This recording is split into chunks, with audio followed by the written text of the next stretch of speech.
Say bad weather has slowed down search and rescue efforts in the Mediterranean Sea. The Tunisian Forum for Economic and Social Rights, an NGO involved in migration-related work, says the search mission is however still going on, with rescue teams focusing their efforts on an area near the northern shores of Tunisia. Irregular migration attempts are usually made from the coast of Bizerte at this period of the year. The group of missing migrants is made up of young people from many Tunisian regions.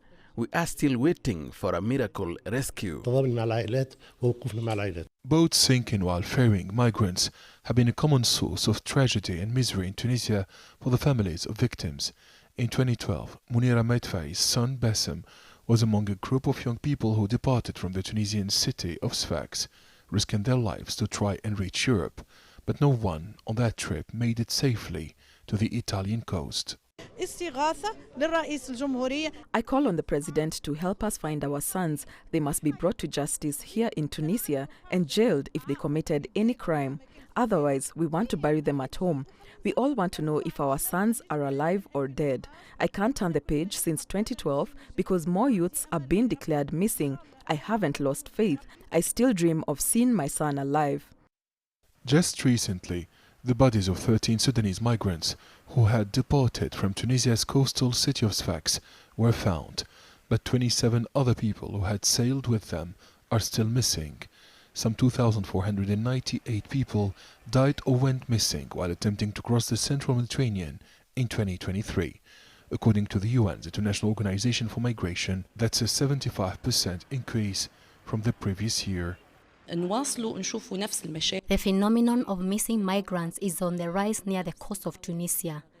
The problem is that even adolescents, young girls, women, children, elderly people as well as whole families are making the risky journey and end up being reported missing. People are desperate. They think that irregular migration will improve their economic and social situation. Tunisian authorities plan to prosecute those involved in recent cases of human trafficking. They say 2 Sudanese survivors of a recent boat tragedy had identification cards from the UNHCR showing that they had qualified for asylum in the North African nation. Officials say that the two, just like many other desperate people from sub-Saharan Africa, may have been tempted to take the risky and often deadly journey by human trafficking gangs.